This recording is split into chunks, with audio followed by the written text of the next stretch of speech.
Why would you change your entire life for a pig? That's something that we get asked all the time. I was a professional magician, so I went to work pulling rabbits out of hats. And Steve, he was a real estate agent. But with the click of a mouse, everything, and I mean everything, changed one day when Steve got a message on Facebook asking if he wanted a mini pig. I always considered myself an animal lover. I've been drawn to them since I was a little boy. So I'm sure most of our friends weren't surprised when I came home unannounced with a mini pig. But Derek was furious, and it took him a few weeks to even warm up to the idea of keeping her. See, we knew nothing about pigs when Esther first arrived. But during those first few weeks, we saw an incredible personality developing. I think both of us were really shocked at how similar she was to a puppy, but one thing in particular really stuck out to us, and that's just how smart she was. Within a few days of arriving, she found one of the dog's treat balls. See, they had them for years, and they played with them all the time, but they'd roll it around and then get it stuck somewhere or get bored and just give up with it. Esther, however, she'd take that treat ball and go in a straight line from one end of the room to the other until it was empty. It was amazing. She was super curious, too. She loved to explore the house. She had to check out anything that was new or out of place. So anytime a guest came over and left their purse or coat within reach, fair game, as far as Esther was concerned. And the more interested she was, the more money I'd be willing to wager that there was chapstick or a pack of gum in one of the pockets. I resisted at first. I even refused to give her a name. I called her Kijiji. After that online auction site I had intended to list her for sale on. Only half joking. But it wasn't long before and I was falling for her too. I remember practicing magic in the living room one day, as I often would, and Esther took an interest into what I was doing, so I went and got a cookie and I made it disappear. I did it all the time for the dogs and they would wag their tails and they would bark like crazy. I wish I had a video camera for the moment when the cookie disappeared because you could literally see the amazement and wonder in her eyes. I did the trick one more time, anticipating the same hilarious result, yet this time Esther was sniffing around behind me. You see, she knew where the cookie was this time. The dogs could be fooled over and over and over again, but not Esther.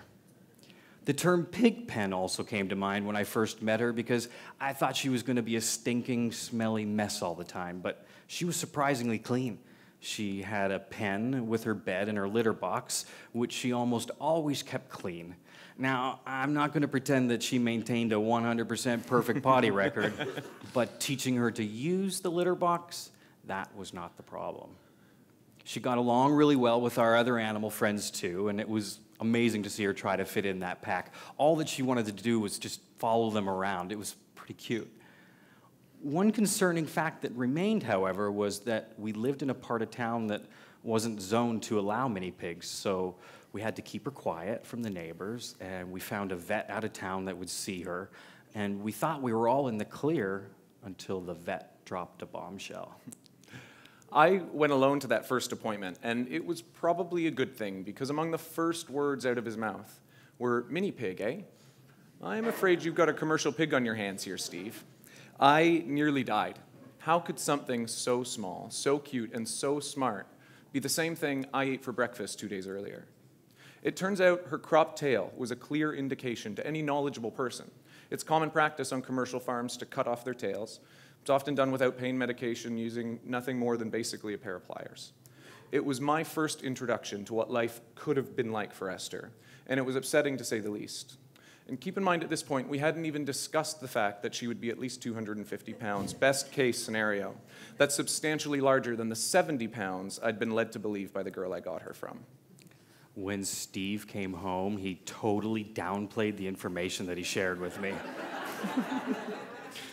When he started with, "Well," I knew I should have probably sat down. "It turns out she's going to be a little bit bigger than we thought," he said. "Maybe 200 to 250 pounds. Okay, that's not so bad. And it turns out she's not a mini pig, she's a commercial pig." A million things were going through my mind in that moment. Most of them were swear words. And Steve immediately tried to reassure me that everything was going to be okay, but it was not okay. We had just come to terms with the fact that we were going to keep her, and this was a huge setback, literally. We did some soul searching, but after a few days, animals have a way of stealing your heart. And even though we had only known Esther for a few weeks, we both couldn't stand the thought of giving up on her. We carried on for months with nothing more than a hope that she wouldn't get as big as we knew she could.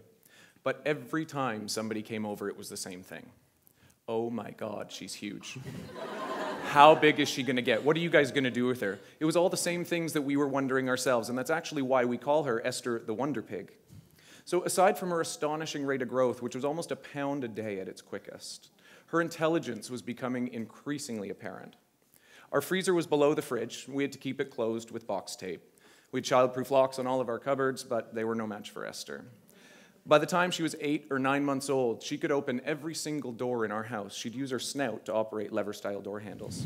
Even giving her medication became a battle of wits, because no matter how well we thought we hid those pills, she would find and reject them. Sometimes she'd even make us think she swallowed them, only to spit out a pill after I gave her a cookie for taking them. She was like a little Houdini, too. She could read our minds, and she was always one step ahead of us. One of the most amazing displays of thoughtfulness that I ever witnessed from Esther is when she concocted a whole plan to steal food from the cupboards. Typically, she would open the cupboard and steal whatever she wanted as quickly as she could, and she realized that that would get her into trouble. So she started opening the cupboard really quietly when nobody was watching. She'd circle around to the living room to see what we were up to, and then she'd return back to the kitchen and pull out the basket of food she was wanting. Then she'd go back into the living room for one last check on us before returning to the kitchen to steal her prize, haul ass down to the bedroom so she could eat it. She had literally broken that down into steps, being as quiet as possible to avoid detection. She was a little devil. And as annoying as that was, there was no denying that there was something special going on in that big head of hers. It felt like we were battling with a 2-year-old sometimes. And in many ways we were. Scientists have proven that pigs can be as smart as human toddlers. They excel at video games, using their snout to operate the joysticks, and they're among only a handful of animals that have been shown to recognize themselves in mirrors. Pigs are astonishingly intelligent, so it was incredible for us to watch her grow up and experience the world around her. We definitely had our fair share of laughs, but I'd be lying if I didn't say we had our fair share of headaches. There were thousands of dollars in torn beds and bedding. She even shattered an iPad once when I left it on the couch and she decided she wanted a nap. We had to watch her at all times, and it was taking a toll on both of us. We had toilet training issues too when she got too big for any practical litter box to handle, a kiddie pool at its biggest. We had to start telling her to go outside, and you'd think that would be hard enough to undo months of toilet training. Not when you're dealing with an Esther. She had to add an entirely different layer of difficulty by fake peeing when we took her out. You see, we tried to teach her just like you'd do with a puppy. So we'd take her outside, tell her to go pee, we'd get really excited and give her a cookie when she did it. So when she started asking to go by herself, and more frequently, we thought that was amazing. Until we realized most of the time, she wasn't even peeing. She'd go out, face us, and squat for a few seconds, then come running for her cookie. She totally played us, and we felt like complete idiots compared to her sometimes. All of that, combined with the fact that she was getting larger each day, having grown past 250 pounds before her first birthday, that made for some pretty trying times. And finding a home for a pig like Esther is next to impossible. And the thought of just sending her to some farm or worse, market, that was unthinkable. We loved Esther the way we loved our dogs and cats. She was a part of our family, and we were going to see it through no matter what we needed to do. Aside from adapting our lifestyle to accommodate Esther in the house, we had both never really been able to shake the fact that she was a commercial pig. Getting to know Esther made us want to know more about where she came from, so we started to do some research into animal agriculture in general. We watched some documentaries, and we found some pretty startling things, like the fact that animal agriculture is responsible for more greenhouse gases than planes, trains, and automobiles combined, and that it's responsible for species extinction, habitat destruction, water pollution, and ocean dead zones, and way too many other mind-boggling facts to cover in these moments that we have today. Either way, we learned more than enough that we didn't want to be a part of that anymore, so we adopted what we called an Esther-approved lifestyle, and we gladly stopped consuming animal products altogether. We accepted the fact that this was our new normal, and we'd finally come to a place where we thought we could share what life with a wonder pig was like with our more removed friends and family. Remember, we lived in a town that was illegal to have her, so we had all but kept her off of our own personal social media pages. So we decided we'd start a dedicated Facebook page just for Esther. Little did we know that page would go viral. We started getting messages from people all over the world that were falling in love with her and basically retelling us our own story. I had no idea how smart pigs were. I don't think I'll look at them the same way again. I'll never be able to eat bacon. It was incredible. They were coming in by the hundreds. And the page was still really new, so we were trying to figure out where we all fit in and decided we'd take a more vegan approach to our messaging. It couldn't have been more wrong, though. People started fighting because somebody would comment on a post and say, "I'm never eating bacon anymore," and then the vegan police would jump in and say, "Well, what about cows and chickens? And you're hardly an animal lover if you still eat cows." It was brutal, and it drove us crazy. We had seen in the early weeks of Esther's Facebook page that she was having an effect on folks without any vegan messaging. And we knew that we could have a bigger impact on non-vegans, so they became our target audience. We realized that creating a relationship between Esther and her new friends using cute and funny photos was always more impactful than telling somebody that you need to change or by showing them horrific images. We didn't change because somebody yelled at us or showed us something horrifying. We changed because we got to know what those products were by literally living with one in our house. We didn't see bacon anymore, we saw Esther. And that's what we wanted to replicate on our social media pages. So we dedicated every free moment of our time to answering comments, questions, emails, and helping people relate with her on a very personal level. We were putting ourselves out there in a really serious way, and we knew it was only a matter of time before the town came knocking. Esther was also pushing about 500 pounds by this point. So social media star or not, we knew that we needed to move. During one of our low points the previous summer, when we weren't even sure if we were going to be able to do this and keep Esther, we'd found out that there were places called farm sanctuaries that rescue abused and abandoned farm animals. But most of these places are struggling for funding and volunteers, or they're overflowing with animals. So we started to think, well, what if we opened our own farm sanctuary? We had all these people watching us now and expressing an interest in Esther and what we were doing, so why not just buy a farm? Well, to be honest, we couldn't afford it. We lived in one of the most expensive real estate markets in Canada, and we also had jobs to consider, so we couldn't just pack up and move north to become farmers. So we started a crowdfunding campaign with an incredibly ambitious target. Somehow we did it. We hit our goal, and we were able to buy a farm in Campbellville, Ontario, and established Happily Ever Esther Farm Sanctuary a few months later.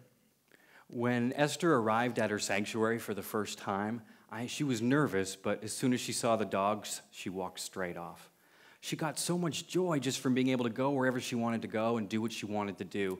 And we got to see her run full out for the first time. That right there, to be honest, is the most special moment for me, getting to see her run like that. And that's something that she never would have had the opportunity to as if she was raised on an industrialized farm. Since then, managing Esther's social media following and her sanctuary has become a full-time job for the both of us. But why? Why would we allow that to happen? It's because Esther elevated pigs to a position that we had previously only held for our companion animals. Esther is smart, and she's funny, and she's kind. She's all of those things, but so is every pig, and that's the problem. While Esther was swimming in her pool or playing with the dogs or taking a nap in the house, her litter mates were locked in dark barns on concrete floors without access to the outdoors or sunshine or anything to do. They would have been taken away at about 8 months of age for processing, but not the unlucky females. Esther's sisters, maybe even Esther herself, could have been turned into a breeding sow, forced to produce litter after litter of piglets, confined to a small metal cage not larger than her body. The cage is about 6 feet by 2.5 feet wide, so small that all she could do was stand or sit down. The only love that her piglets would know from her is when she sang to them when they nursed. Yes, pigs do sing to their young just like humans do.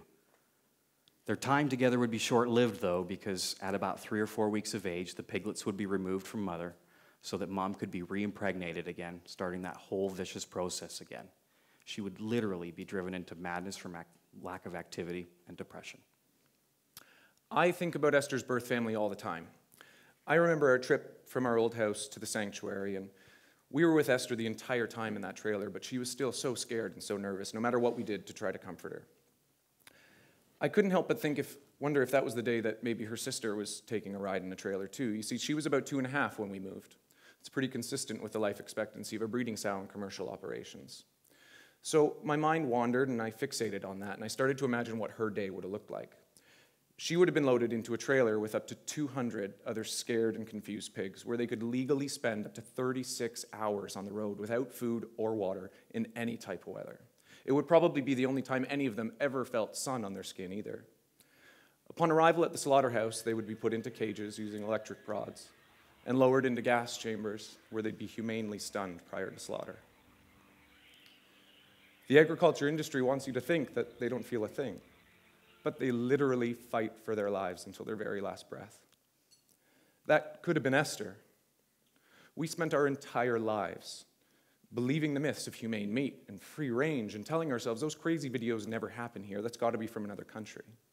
We'd been led to believe that farm animals were stupid, that they were mean, or that they didn't feel pain. But we were wrong, and that does happen here. It happens everywhere. We just spend our entire lives trying to ignore it and looking the other way when one of those trucks go by on the highway. So that's why we dedicate our lives to a pig, because Esther made us stop looking the other way, and she made us realize that we could do better. We couldn't possibly know what life could have been like for Esther, or the impacts that animal agriculture is having to the world around us, and pretend that we're okay with that. When you change the way you look at things, the things you look at change. And Esther definitely changed the way that we look at things.